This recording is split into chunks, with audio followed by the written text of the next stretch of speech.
passer en frais déductibles de ta société, ta résidence secondaire, au ski, à la mer, à la montagne ou à la campagne, est-ce que c'est possible? Oui et non. Je t'explique ça tout de suite dans cette vidéo. Donc, on commence par les non. Eh bien non, c'est pas possible parce que ta résidence secondaire, si c'est ta résidence secondaire, ce n'est pas une dépense professionnelle.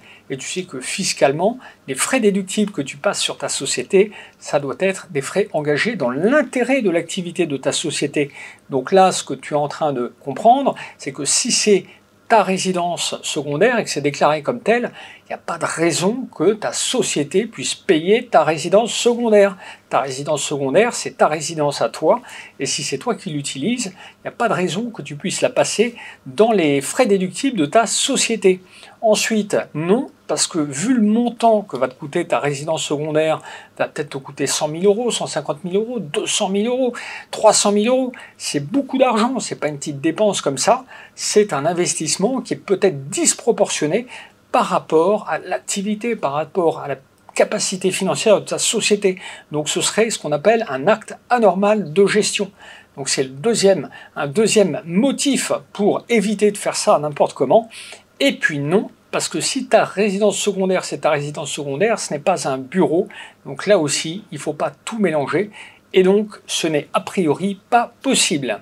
Alors, c'est quand même possible dans certains cas. D'abord, si tu es toi propriétaire de cette résidence secondaire, eh bien tu vas pouvoir passer en frais déductibles un loyer que te verserait ta société si elle l'utilise pour son activité.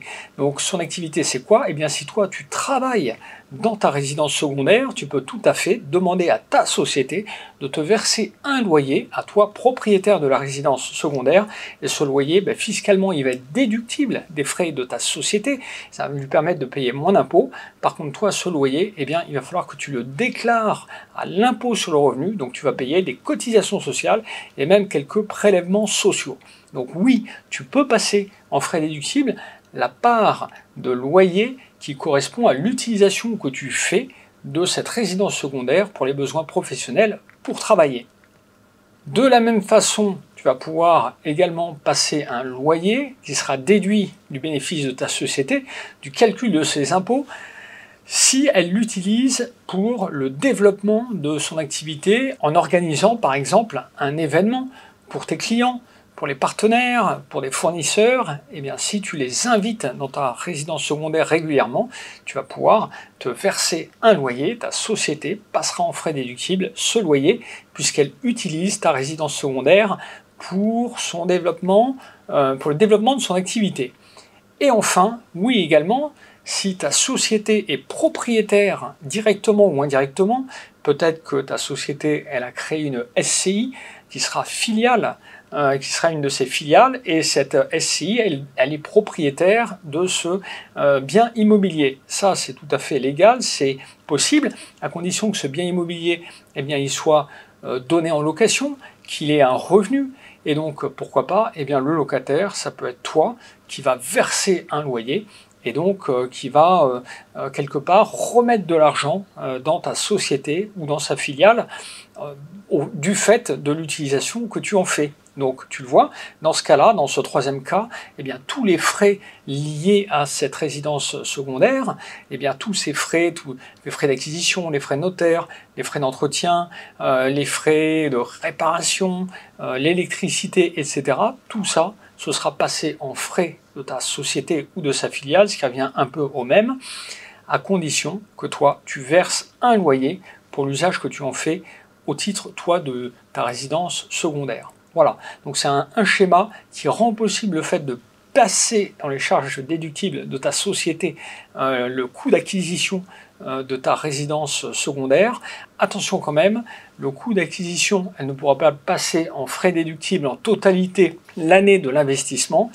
Le coût d'acquisition, il va être amorti sur une durée qui est assez longue, en général 25-30 ans, c'est-à-dire qu'on va répartir cet investissement sur les bénéfices de ta société sur cette période de 25 ou 30 ans, tu vois. Donc ça sert à rien de faire un investissement pour ne plus payer du tout d'impôts l'année où tu fais l'investissement. Non, il y a ce système d'amortissement qui fait que ça va s'étaler dans le temps. Et si toi, eh bien, en face de cette charge déductible, tu verses un loyer parce que tu utilises ce bien pour ta résidence secondaire, eh bien voilà, ça permettra d'équilibrer les choses et surtout de faire un montage qui sera parfaitement légal. Donc de cette façon-là, eh bien oui, encore une fois, ce troisième schéma, il permet de passer en frais déductibles de ta société quelque part, entre guillemets, ta résidence secondaire. Alors, fais attention quand même, si tu souhaites investir dans l'immobilier à partir de ta société, eh bien l'idéal c'est de créer une holding dans lequel tu vas remonter tes bénéfices et cette holding, elle va les réinvestir dans l'immobilier, soit directement, soit en créant une SCI. Et j'ai fait des vidéos là-dessus, donc si ce n'est pas encore fait, regarde-les sur cette chaîne. N'hésite pas aussi à t'abonner à cette chaîne si ce n'est pas encore fait, ça aussi. Et tu verras dans ces vidéos, j'explique le schéma qui consiste à créer une holding, une SCI, pour investir dans l'immobilier. Donc investir dans l'immobilier, c'est quand même une opération qui est assez impactante pour une société, donc il faut bien le préparer, c'est faisable, mais il faut bien mesurer les avantages et les inconvénients, mesurer les avantages fiscaux, les conséquences fiscales pour toi, pour ta société, mais si c'est bien fait, bien monté, ben c'est tout à fait faisable.